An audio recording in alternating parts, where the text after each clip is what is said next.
Hello, Soul Questers. Thank you so much for joining us on our very first episode of a Soul's Quest podcast. We're excited to have you here today. My name is Jessie. I am your host or hostess. And this is my co-host, co-creator, and husband, Omar Ferreira. Hello, everybody. Hello. How does it feel like the first episode? Like, I'm excited. It's exciting. This is a great thing. Yeah, I'm excited. I'm super excited to take all of our listeners and our viewers on a quest. What are you calling them? They're called Soul Questers. You Awesome. are now anointed Soul Questers. I like that. I like that. I think that's pretty cool. I do too. That's I think it's a catchy sort of. So, speaking of a Soul's Quest and Soul Questers, man, you get right into business. You're not even asking me how you were doing. Okay. All right. How things going. Yeah. Rewind. Okay. Rewind. How are you today? I'm good. Are you good. feeling excited? I'm excited. I'm nervous. You know. Nervous? Yeah. Well, you know, we're going to be sharing a lot of experiences and talking about some stuff that could be very challenging, but I think that is important. So, yeah, we're embarking on a quest. Right. So, you know, that brings some level of anxieties and things like that. Yeah. Yeah, I think it's a good anxiety. It's an anxiety that I think people broach that subject, but it's something that needs to be talked about. Yeah, it's like getting in a roller coaster. There you go. Oh my gosh. I know, right? It's like the beginning of it. Getting on a roller coaster, right? So it is exciting. Yeah. I don't think that's a bad thing. I think this is a good thing. You know, it's like a cheetah hunt in Busch Gardens, or what's the one that drops? That's the new one. No, the old one that you just stay there and then you just drop.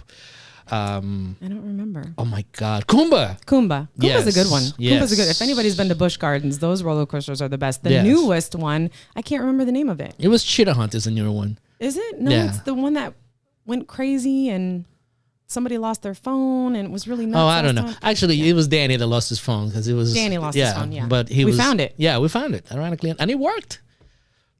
But anyways, okay. I digress. Totally off the So subject. you were saying. It's like being on a roller coaster, folks. We're going to have a great time. Okay. So speaking of taking our soul questers on a quest, because I know everybody's wondering, what is a soul's quest about? What are we taking our soul questers on? What is this quest? Absolutely. So I think in the last few years, we've seen a lot of uncertainty in our world, right? But there's a realization that this is not anything new. This is something that our existence is based on uncertainty and is based on truly not knowing what the future holds. I mean, we pretend and when we think that because we have accrued a high level of intellect that we could control what the universe. Or we have planners and we plan things out. Right? Precisely, yeah. Somehow the universe has its way of deciding for us. Sure. So when you start looking at life and then you start really understanding it, and again, for me, I'm the catalyst of thinking of this idea, but it has been years of experience, personal experiences. But the things that we're going to be talking about is not only about my life, but it's about people that have come before us. Sure. People that we've learned from in the past, both writers and artists and things of that nature. But most importantly, the people that are really close to us that kind of like shaped our lives. So when I start thinking about a quest, and now that I'm getting older, I take a look back and it almost feels like my life had a path. And although I did not know what that path was like or where it was going to lead me, it led me here to kind of like have an idea, and then for us and our team around us to be able to manifest that idea. And I think that most of our lives and most people's lives developed that way, but we seldom get a time to really reflect and think about it. So our soul's quest is really meant for that. It's really meant for us to reflect on our lives, look at the good things and the bad things, and understand that those moments were formative moments for us to move forward. Do you think that when people reflect on challenges or obstacles that they like one of the things that I've learned, you know, here and there having discussions with people is that, you know, when you fail or when you make mistakes or when things like this happen, you sort of have to be able to reflect on that, learn from it, move on. What can I do better? Do you think that is that sort of what you're talking about? We need to take more time to reflect on these experiences and, you know, what am I gleaning from this and what can I put in going forward? How can I put this to use or this information now? How do I make this better in my life? Yeah. Is that what you mean? Yeah, that's part of what I mean. There's two things that happen in life, and I could speak from my own personal experiences. This first thing is that there are circumstances that happen to you. Again, we're born and we're pitched into this world. We don't get to choose who our parents are. We don't get to choose what we look like. Mm-hmm. We don't get to choose whether we're born into a family of wealth or famine. We don't get to choose those things. So we have to make sense of what that means. And it's hard because, you know, we constantly are comparing ourselves to something else. Yeah. So those are things that happen, the environmental things that happen and all that stuff. The other part is that there is something innate inside of you that calls you towards something, right? Most people will call that the soul, you know, and to answer your question, what is a soul's quest? So define what a soul is and we're going to into a quest, right? Okay. So again, the soul really is that innate part of you that knows that something's not there. And you could see it. It's like, wait a minute, there's something that's missing. I might have accomplished all these different things, but there's something that is driving you towards something else. You know, I like the Greek's definition of the soul, because it doesn't only encompass your emotions and your feelings and that gut feeling, but it also involves your intellect. You know, what you've learned along the way. So when you look at defining the soul, it's both the combination of the intellect, but also what's inside of you, those impulse that need to be addressed and listened to. Because they need the space. Okay. The quest really is, I love what a quest is, because when you go when traditionally in literature and things, you go on a quest, you don't know what the outcome is going to be, right? Which is the perfect analogy for what our lives are. You know, we are, like I said, we are thrown into this. We don't get to decide. I mean, I wish I could look like, you know, Brad Pitt and you know and or somebody of that stature, or like The Rock, you know. You're handsome. Yeah, you're a handsome guy. Did I ever tell you the story about the little girl when we went to Selfish Water Park, and she looked at me and said, "Are you The Rock?" Oh, yeah, and I'm like, no. I'm his little brother, the Pebble. Oh my gosh. Yeah. Did you? That's hilarious. I did tell her that. Did you say that really? Of course. You're such a comedian. Okay. It was hilarious. It was hilarious. Anyways, but I wasn't, you know, we are born into into this world in a certain type of way, you know, and that's something that we need to accept, because in that path has a meaning. It may not have the meaning as what society dictates, that oh my God, this you know, what we call status. But it has you can make sense out of your life, of your everyday life, and there's beauty in everything that happens. You just have to be able to see it. So the way that I look at it is thinking what Carl Sagan says, right? Mm-hmm. We are a way for the universe to know itself. Okay. Right? Mm-hmm. So inside every single one of us, we are born as a piece of the universe, right? Mm-hmm. So throughout our lives, the objective is to be able to manifest that potential, you know? What is unknown. What is unknown. And even, could it be like even things that you do know, or that you may have experienced and you just don't know what that capacity or what that level is that you have to be able to maximize that potential. Correct. I guess. And as you progress through life, you know, you begin to know more things about your capabilities, you know. So for instance, I never thought that I could do something like this. It was not in my never thought about it. But as time went by and situations presented themselves, and luckily enough, I was always able to be introspective and look inside and question a lot of things. So I was able to make a little bit more sense of a direction. And again, we're embarking on a quest right now. We don't know where it's going to end up, even though we did use our faculties of thinking, problem solving, planning to get this up and running. We don't know exactly, we can't predict with 100% certainty what the outcome is going to be. Right. But as we go, the idea is not to get to a point, is to discover along the way all the beauty and potential and the things that are out there. So it's the experience of the quest. Correct. Yeah. Because, Joseph Campbell, one of the teachers that I listened to is Joseph Campbell. And you know that I watched The Power of Myth, like, I don't know, almost 100 times. I mean, thousands of times, I think. A lot. So one of the things that he says is that people are not looking for a meaning for life. What they're looking is an experience of being alive. Right.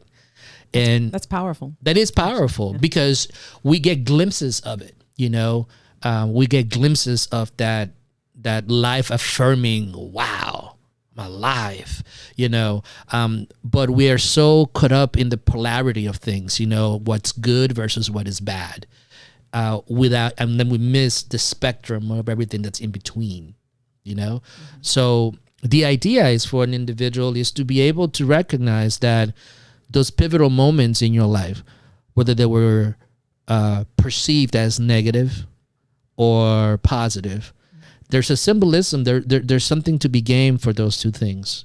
And what's going to happen with us is that as we begin to interview guests and other people, we're going to look that there's more commonalities amongst people than there are differences. Gotcha. That makes sense. Mm-hmm. It's so funny that you said a few minutes ago when you said we just go through life and there's this polarity, right? Mm-hmm. It's I ache that too. Like I was driving the other day and trying to get to my destination, get in my car in the morning, put my coffee in there. I have my bag. I have all my things that I need to get to this location, to this destination, right? And literally, it takes me probably about 10 minutes to get to this place. The 10 minutes, I don't even know what happened. Mm-hmm. I left our home and I arrived and I was like, I don't remember the red lights, the green lights. I don't remember the people, the cars. I remember nothing. Mm-hmm. And that's sort of what that makes me think of that because we go through life sort of just like robotic. Autopilot, so to speak. Robotically, autopilot, yeah. That's autopilot is good because literally I know how to get there. It's the same road, the same lights, the same, sometimes the same cars, that I see on the road. And you don't think about all this stuff. And if you can there's days that I've driven that and I've noticed, an owl in a tree, or I've noticed squirrels running across the street, or cars cutting each other off. And those are the things that you miss because you're on autopilot and you don't see the beauty in that sounds mundane to some people. That's ridiculous. You're going to work. Who's thinking about this? You just want to get there and come home. Correct. But there's so much to gain from those experiences. You know what I mean? And it sounds really elementary when I say that, but I mean it sincerely because when I did this drive the other day, I really did have that experience. Like, oh my God, I'm here. I made it to work because I was going to work. And I have no idea if I was at a red light or green light, what happened that got me here in those 10 minutes. Yep. Well, it's the first thing that when you say those things, the first thing that comes to mind is like what most of the young people will say. Like, it's the system, and I can't condemn nor condone. I love that line from Watchmen, Dr. Manhattan says that at the end, it's like, I can't, neither condemning nor condoning, so I love that line. And the truth of the matter is that if you look at where we are as a society, right, and how we have evolved as civilizations throughout time, there's a lot of good that has come and there's a lot of bad that took place in order to get to where we are, right? And when I hear people like you, and I myself to get caught up in that mundane, and you will feel that heaviness, and we feel that lack of purpose, that lack of excitement for the things that we do. It does two things to me. The first thing is that for me is your soul speaking. It's telling you life is more than this. Life is more than this. So when that happens, that's what is called the call to the adventure. It's the call to the quest. Right. So if you don't listen to that, what happens over time is that your humanity becomes to kind of like die and dissipate. It's like a muscle that you don't use. It atrophies, it dies. So you look at it from that angle. So that takes the humanity out of us. I know from like in my career and working as a youth development professional for the last 15 years or so, right? You could see the conflict between what's standard and what is quote unquote works. What has been proven, the data, this emphasis on outcomes and things like that are so robotic that takes away from the potential of people. And again, looking at it from both angles without condemning or condoning, it's okay to look at it differently and say, okay, what can we do, to change it? The problem that I see is that I don't think there's a systemic issue, a systemic way of changing that. Right. The only way to change something is in the individual. Right. And that takes a level of self-awareness. It's almost like at least I think it is for me. I can only speak for myself, but I think that people can relate that there's a level of self-awareness and also awareness of our surroundings. Correct. And what's taking place, and that takes practice. It takes being honest. And vulnerable. It takes being vulnerable. Yeah. I'll be the first to say that what we are going to be talking about and the things that we are going to be discussing and the things that we are going to be saying, it's not for everybody, and it's not for the faint of heart. Right. There's been a lot of sleepless nights, lonely nights, crying nights that I personally, I know we're going to get into your story in a couple of episodes, that we've gone through to be able to arrive at this conclusion. Mm-hmm. So, I'm saying a lot of quotes today, but one of the quotes in the Quran says, "How dare you think you're going to enter the garden of bliss without facing the trials as those that came before you?" Right. There is no no bliss without sacrifice. You can't live a life without either examining your life, like the Greek philosopher says, or really exploring those deep inner things that happen within your life. If you do that, if you want to live that life, that's fine. I mean, we're not here to judge anybody. Well, some people are okay with that. And some people are okay with that. But what I'm saying and what we're trying to say is that a shift of perspective, getting away from the poetry of things, getting away from the poetry of religion, getting away from the isms of intellectualism and all that stuff, but just really being able to look at within ourselves and seeing around that any pain that is caused in the world, aside from natural disasters which we cannot control, right? But most of the pain that you see in our world is caused by individuals. Yeah, I would agree with that. Either individual or a collective of individuals, right? So it's up to us to whenever a situation, and I learned this from being a Boy Scout, is whenever you go into a place, you leave it better than you found it, and you do your best you can to leave it better than how you found it. And if you did that, or at least if you try to do that, and you minimize the pain that it could cause in others around you, then okay, you could live with that. Now that sounds like, oh, that's utopia and all that kind of stuff. Again, there are 7 billion plus people in the world, I think, right now, right? Or getting really close to that. Maybe closer to 8, right? Maybe closer to 8. I'm not 100% sure. There's right a now. lot of people. There's a lot of people in the world, right? Yeah. There's a lot of podcasts. There's a lot of TV stations. Yeah. So the reality is, like, you don't have to listen to it, right? You know, but if it resonates with you, and if it means something to you, and if you see it and you can make a change,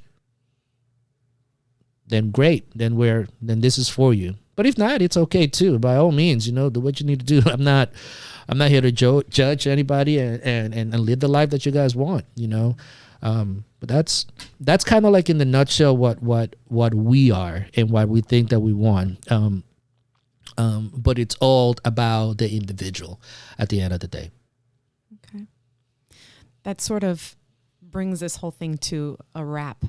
That's a great overview of what it is that we're going to be talking about in these podcast episodes. We are super excited about, as Omar mentioned, we're going to be having some interviews with some regular average people, and we're going to have some Q&As. We're going to have a lot of really fun stuff for you. Every Monday, we'll be releasing a new podcast episode, so please join us for that. If you're interested, we would love to have you as our guests. Remember, you're Soul Questers now, so we would love for you to be a part of everything that we're going to be doing in our future here. You're a part of that future, so it's really important to us. So in the description below in this video, check out all of our social media outlets. We're on Facebook, Instagram, and also please visit our website at asoulsquest.com. Thank you so much for joining us this evening, and we'll see you on our next episode.